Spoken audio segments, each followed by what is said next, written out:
Commander Evan Cade didn't believe in ghosts. Not in space. Not in the cold corridors between stars where light took years to arrive and centuries to leave. Not in the quiet zones of the outer frontier where even pirate broadcasts avoided drifting too close, as if the darkness itself might be listening. Ghosts were for planets with histories. Zirion 9 had none. At least, none that survived official record. Dead world, the registry had called it. Geologically inactive. Atmosphere collapsed. No biosignatures. No mineral anomalies of interest. A place written off so thoroughly that even salvage companies stopped running scans there. It was the kind of world that made careers safer just by being ignored. Which was why Evan didn't understand why they were here. He stood on the command deck of the survey vessel Covenant Ark, watching the holographic display ripple with passive sensor returns. The ship drifted in orbit like a patient observer above a grave that had never been properly filled. Behind him, Lieutenant Marcus Vale adjusted the comm array with a frown that deepened every few seconds. "You're going to tell me this is still nothing?" Marcus asked. Evan didn't look away from the display. "That's what the first 12 scans said." Marcus exhaled. "Then why are we still running 13th through 19th? "Because," Evan said calmly, "Command doesn't like coincidence." Marcus almost laughed. "Command doesn't like anything that costs fuel." A faint static pulse flickered across the main screen. "Once. Gone." Evan's eyes narrowed. "Replay that." The ship AI complied. The signal returned. Not audio. Not radio. Not any standard band. It was structured interference. Clean. Repeating. Precise. Every 47 seconds it emerged from beneath the planetary crust like a heartbeat that refused to be buried. Dr. Calvin Mercer, the mission scientist, entered the deck mid-analysis, tablet in hand. "I've cross-checked the frequency pattern," Mercer said immediately. "It's not random noise. It's not even naturally occurring electromagnetic leakage." Evan finally turned. "Then what is it?" Mercer hesitated. That hesitation mattered more than the answer. "It's organized," Mercer said. "Mathematically structured. It follows recursive sequencing. It's encoding something." Marcus leaned in. "Encoding what?" Mercer tapped his tablet, projecting a waveform overlay. "At first I thought it was a star map. Then I thought it was a language pattern. But it's neither." Evan folded his arms. "So what is it?" Mercer swallowed. "It's responding." The silence that followed wasn't comfortable. It wasn't the kind of silence space gave you. It was the kind that felt intentional. Evan stepped closer to the display. "Responding to what?" Marcus glanced at him. "Sir, we haven't transmitted anything to the surface." "I know," Evan said. Mercer shook his head slowly. "That's the problem." Another pulse. Stronger this time. The hologram flickered, not from instability, but from interference synchronizing with ship systems. The signal wasn't just being received anymore. It was syncing. Marcus stepped back. "That's not possible." Evan didn't answer immediately. His gaze stayed fixed on the waveform as it subtly shifted in response to their observation, like something blind reaching toward light, or something asleep hearing a voice it recognized. "Run full spectrum scan," Evan ordered. "Already done," Mercer said quietly. "There's more." "Of course there is," Marcus muttered. Mercer hesitated again, then expanded the scan results. Deep beneath Zirion 9's surface, buried under kilometers of crust that should have been thermally dead for billions of years, there was structure. Not mineral layering. Not tectonic residue. Geometry. Perfect, repeating architecture arranged in impossible symmetry, like something grown rather than built. Marcus stared at it. "That's not natural." "No," Mercer agreed. "It's not." Evan leaned closer. "Depth." 17 kilometers, Mercer said. "And still going." Marcus shook his head. "No civilization builds that deep without collapse. Pressure alone." "It wouldn't survive," Mercer finished. "Unless it was designed to." Another pulse hit the ship systems. This time, every console aboard flickered simultaneously. And then the signal changed. It wasn't noise anymore. It wasn't interference. It was structure. Marcus' voice dropped. "It's getting clearer." Mercer's fingers froze over his console. "That's not just clearer." Evan looked at him. Mercer met his eyes. "It's learning," Mercer said. The command deck lights dimmed for half a second as the ship AI recalibrated incoming data streams. Then the system translated the signal automatically. A single line appeared on the main display. Not human language. Not yet. But rendered anyway. Observation complete. Active response detected. Marcus went pale. That's impossible. Evan didn't move. Because something far worse than impossibility had just made itself known. Something down there wasn't just sending a signal. It was watching them send back nothing. And deciding what that meant. Commander Evan Cade had seen planets die in 100 different ways. Burned atmospheres stripped by solar flares. Frozen worlds cracked like glass under thermal stress. Civilizations that tore themselves apart until only satellites remained, drifting like broken teeth around silent cores. Zirion 9 didn't fit any of them. Because Zirion 9 didn't look dead. It looked sealed. Prepare descent shuttle, Evan ordered. Marcus Vale turned sharply. Sir, we're not authorized for surface entry. Command explicitly marked this system as void, Evan finished. Yes, I read the report. Dr. Calvin Mercer stepped closer, his voice lower. Then you also read the part where they said no anomalies worth further investigation. Evan gave him a look. I'm looking at one right now. The signal pulsed again through the ship, stronger than before. No longer confined to background noise. It was threading itself through systems like a second heartbeat competing for dominance. And it was accelerating. Marcus checked his console. It's syncing with our internal timing systems. That 47-second interval. It's adapting to ship clock drift. Mercer stiffened. That's not signal behavior. That's feedback intelligence. Evan turned toward the viewport. Below them, Zirion 9 rotated slowly in shadowed silence. Its surface was a matte expanse of black and gray, like ash fused into stone. No oceans, no clouds, no movement. And yet, something beneath it was alive in a way senses didn't like describing. Take us down, Evan said again. Marcus hesitated. That hesitation lasted too long to ignore. Evan glanced at him. Lieutenant. Marcus exhaled sharply. Understood, say. The shuttle detached from the Covenant arc with a muted vibration that felt too soft for something crossing orbital velocity thresholds. Within seconds, Zirion 9 filled the forward viewport. As they descended, the planet revealed its true surface texture. It wasn't rock. It was lead plating. Blackened, interlock formations stretched across continents like scales pressed into geological permanence. Each segment overlapped the next in mathematically precise patterns, forming vast spirals that converged toward equatorial fractures. Mesa leaned forward. That structure, it's repeating. Marcus frowned. Repeating how? Fractal organization, Mercer said slowly. But not natural fractals. Artificial constraints. Every pattern resolves into a larger one. Like nested systems. Evan studied the surface. Like it was built in layers. Mercer nodded. Or like something kept adding to itself. The shuttle passed through upper atmosphere remnants, thin, inert gases that should have dispersed eons ago but instead clung to the surface in dead circulation patterns. No wind, no weather, just stillness. And beneath that stillness, depth. Landing zone detected, Marcus said. Flat region, equatorial plateau. Evan narrowed his eyes. Why there? Mesa answered quietly. Because it's the only place without structural curvature. Marcus looked at him. Meaning, Mesa said.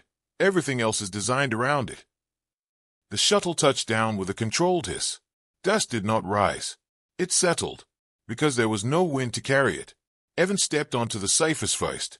His boots made contact with something that felt like stone, but responded like metal under pressure. A faint vibration traveled up through the ground, subtle enough to be dismissed as mechanical resonance. Except it wasn't random. It matched the signal interval. 47 seconds. Marcus stepped out beside him, scanning immediately. Radiation levels are stable. No toxins. No biological presence. That part we knew, Mesa said as he exited the shuttle. But his voice lacked confidence now, because the ground beneath them was wrong in ways instruments couldn't fully articulate. The team advanced across the plateau, and that was when they found it. A fracture line stretching across the surface, perfectly straight, impossibly clean. It ran for kilometers in both directions, disappearing into the horizon like a seam in reality. Marcus pointed. That's not tectonic. No, Mesa agreed quietly. That's access. Evan knelt, placing a gloved hand against the surface. The moment he made contact, the signal changed. Not in frequency, in location. It came from beneath them. A deep pulse reverberated through the crust, strong enough to register in their bones. Marcus staggered slightly. What the hell was that? Mesa dropped to a knee, scanning rapidly. Subsurface resonance spike. Something just reacted to us. Evan stood slowly. We're not alone here. Marcus gave a dry laugh. Sir, there's nothing here. Then the ground beneath the fracture line moved. Not cracked. Not collapsed. Moved. Like something beneath the planet shifted its weight after a long sleep. The black surface plates along the seam rotated fractionally, aligning with each other in synchronized motion. A low mechanical hum spread outward, vibrating through kilometers of buried structure. Mercer's eyes widened. It's not a planet. Evan didn't look away from the moving ground. Then what is it? Mercer swallowed. A shell, he said. Something is inside it. The signal hit again, louder, clearer, almost aware. This time, it didn't translate into language. It translated into recognition. And every system the humans carried blinked once in unison, then displayed a single line. Intrusion detected, response protocol initiated. The ground beneath Zirian 9 began to open. The first sound was not heard. It was felt. A deep, resonant pressure wave rolled through the plateau, crawling up through boots, bones, and equipment housings like something enormous shifting in its sleep after an eternity of stillness. Commander Evan Cade froze. Marcus Vale stumbled backward instinctively. That's not seismic activity, he said, voice tight. That's coordinated movement. Dr. Calvin Mercer was already running scans, fingers shaking across his portable interface. Structural alignment is changing across a 400-kilometer radius, he muttered. No, that's not right. It's propagating outward, like a system-wide activation. Evan's gaze stayed locked on the fracture line they had discovered minutes earlier. It was no longer just a seam. It was opening. The black surface plates, previously fused into seamless geological armor, were now shifting in perfect, mechanical synchronization. Each segment rotated with deliberate precision, revealing thinner layers beneath them, layers that glowed faintly with a dull, internal luminescence. Marcus swallowed hard. Sir, those aren't rocks. Evan didn't answer, because he could see it now. The ground wasn't ground. It was structure. Millions upon millions of overlapping plates, each one interlocked with mathematical exactness, forming a surface that only looked natural from orbit. Up close, it resembled armor. Not planetary crust. Armor on something that had been deliberately buried. Another pulse came through the system. This time, the ship orbiting above transmitted a warning ping automatically. Then another. Then every instrument they carried began to echo the same frequency in response. Mesa looked up sharply. It's synchronizing with us. All external devices are locking into its signal pattern. Marcus took a step back. That's not possible. We're not transmitting anything. Yes, we are, Mesa said quietly. Marcus frowned. What? Mesa pointed at the readout. Their presence, their equipment emissions, their thermal signatures, their neural biometric noise. Everything about them was being interpreted as a structured input. The system wasn't just reacting to signals. It was reacting to observation itself. Evan's voice dropped. It knows we're here because we're looking at it. Mesa nodded grimly. And it's answering. The fracture line beneath them widened by a few centimeters. Not violently. Deliberately. Like a lid being lifted. A low mechanical groan echoed through the plateau as segments beneath the surface shifted again. The black plates rotated outward in concentric layers, revealing a deeper structure beneath. What lay below was not rock. It was geometry. Perfectly aligned hexagonal and spiral frameworks extending downward into darkness, each layer more complex than the last. The structure didn't resemble mining tunnels or abandoned ruins. It resembled engineering on a planetary scale. Marcus whispered, "This goes all the way down." Mesa finished the thought. To the core. A second vibration hit the ground. Stronger. Closer. This time, the plates beneath the fracture line did not just rotate. They separated. A section of the surface unlocked. A segment kilometers wide shifted downward with mechanical inevitability, revealing a vast cavity beneath. And in that cavity, something moved. Evan stepped forward despite himself. Mercer grabbed his arm. "Commander, don't."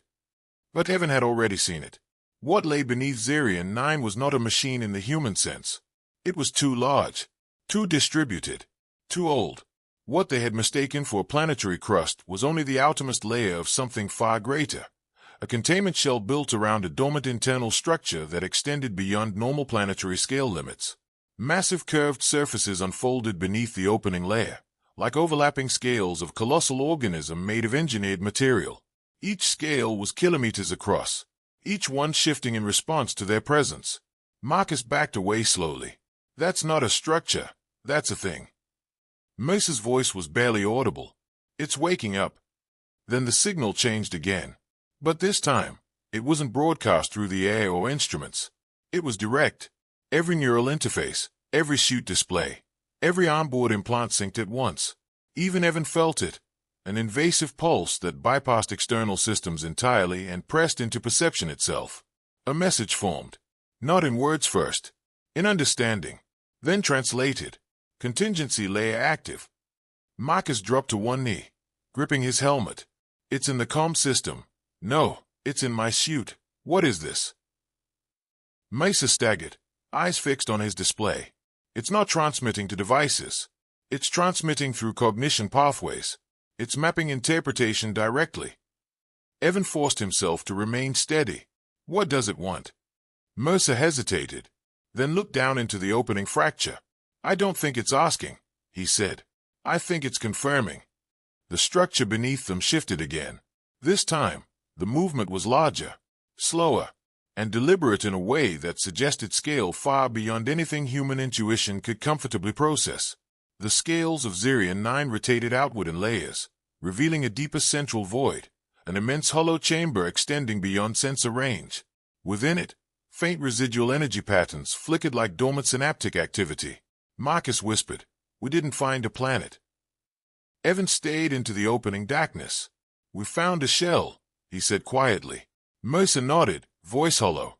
Something inside it was never meant to be seen again. The signal pulsed one more time, and this time, it did not translate. It identified. Observers registered. Then, from the depths of Zirian 9, something enormous shifted its weight, and began to rise. The first sign that the planet had stopped behaving like a planet was the silence. Not the absence of sound. There had never been real sound on Zirian 9's surface. It was the absence of stability. The ground beneath Commander Evan Cade no longer held a fixed meaning. Every step Marcus Vale took now triggered faint, synchronized vibrations across kilometers of buried structure, as if the world itself was recalculating its position in response to their presence. Dr. Calvin Mercer stood frozen at the edge of the expanding fracture, his scanner flickering between overload warnings and impossible readouts. "It's not just opening," Mercer said, voice tight. "It's reconfiguring." Marcus backed away slowly. "Reconfiguring what?" Mesa didn't answer immediately, because there was no simple answer left. The black plate layers beneath the surface were moving in coordinated arcs now, vast interlocking segments shifting like armored ribs under tension. Each movement exposed deeper internal architecture, a nested complexity that made planetary geology look like surface-level decoration. Then it rose. Not suddenly, not violently, but with the patient inevitability of something that had been waiting far longer than patience should allow. A section of Zirian 9's crust lifted several meters, then dozens, then hundreds, as mechanical plates rotated away from a central axis that had never been visible before. Beneath it, the darkness wasn't empty. It was structured. Evan stepped forward before Marcus could stop him, and what he saw made his breath stall. Below the fractured surface was not a core in the planetary sense. It was a constructed void, a vast, engineered chamber stretching beyond sensor range, its interior lined with lead geometries that curved inward like the inside of a colossal, hollowed sphere. But it wasn't hollow. Something filled it. Something enormous. Mesa whispered behind him, "That's not geology. That's containment engineering." Marcus shook his head violently. No civilization builds something like that underground. Not on a planetary scale. Not without. Not unless they didn't care what survived. Mesa finished quietly. A deep vibration rolled through the chamber again. This one was different. Slower. More deliberate. like a sleeping organism adjusting to consciousness after eons of dormancy. Then the scale shifted again, and the thing beneath Zirian 9 revealed itself further. At first, it looked like curvature. Massive arcs of dark material laid in concentric shells, each one moving independently but in coordinated rhythm with the others.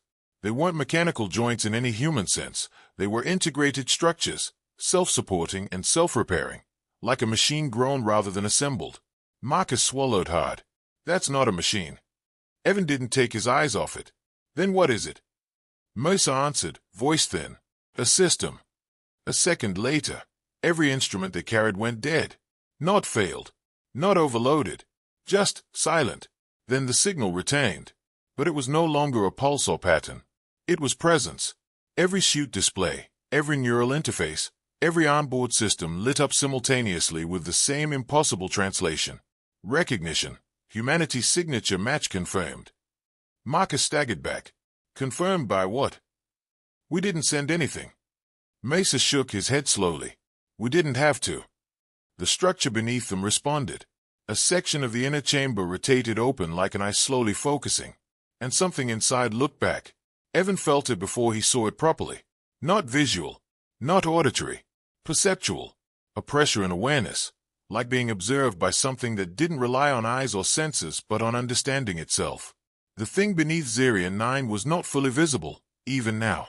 Its scale defied framing. Portions of it moved in layers that overlapped perception itself, as if the brain refused to accept its total form at once. But what could be perceived was enough.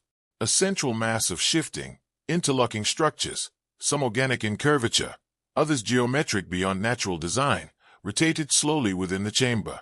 It was surrounded by countless smaller subsystems, each one cycling in precise synchronization. And all of it was awakening. Marcus whispered, "How big is that thing?"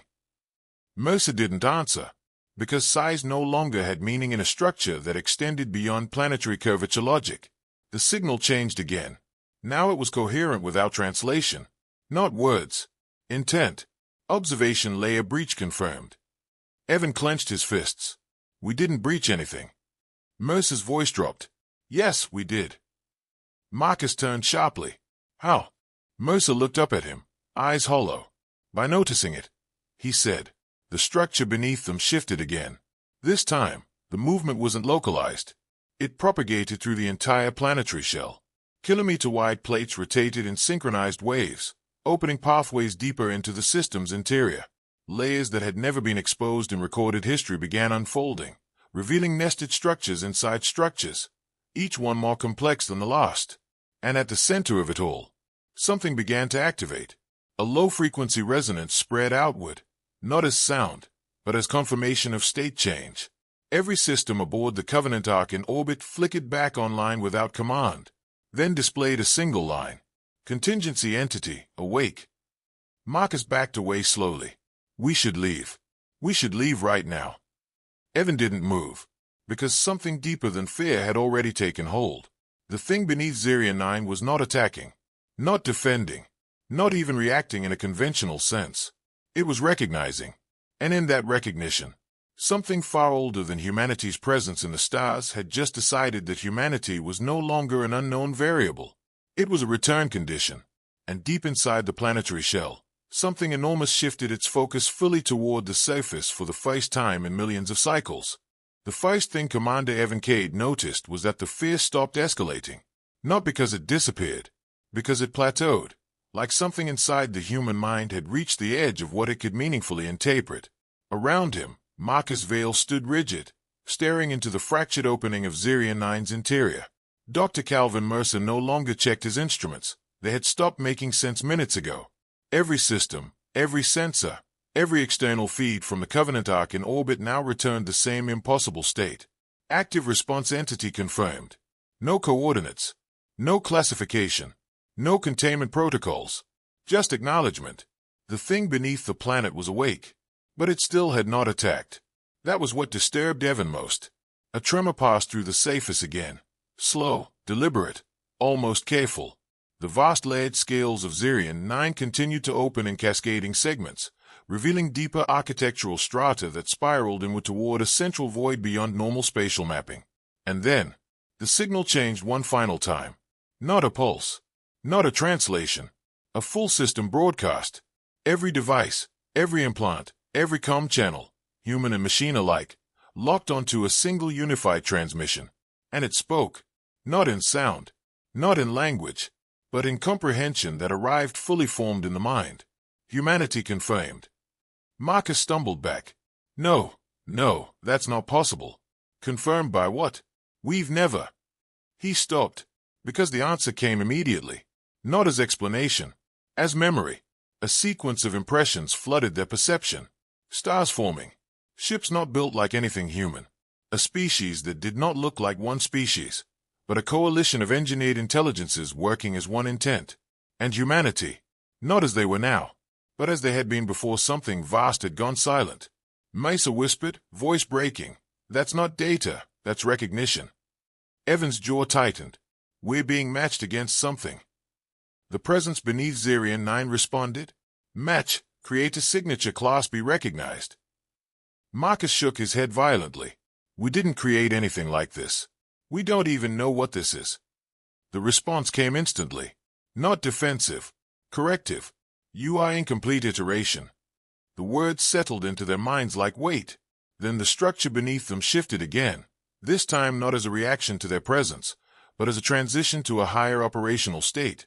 The central chamber beneath Zirian 9 expanded further, revealing a layered core of interlocking systems that rotated in synchronized, planetary scale cycles.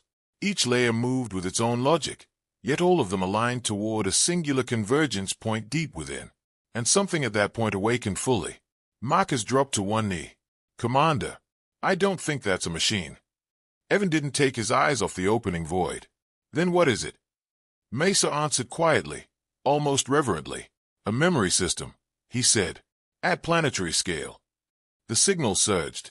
This time, it didn't just transmit meaning. It projected context. Images formed in their minds. A civilization that did not speak in language, but in constructed reality.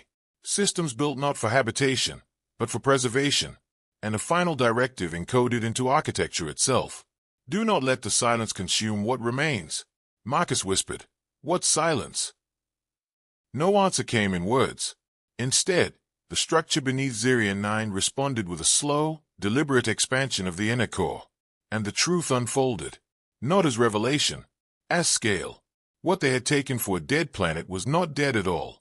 It was a sealed archive, a containment shell built around something too large, too complex, and too important to be left exposed.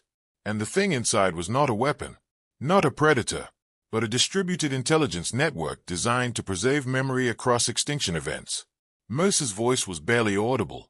It's not alive the way we understand it. It's persistent. Evan finally spoke. Persistent through what? The answer came immediately. Through a loss event, primary civilization termination. Marcus stared at Evan. That means, what? Mass extinction. Mesa shook his head slowly. Weiss. He looked down into the depths. Erasure.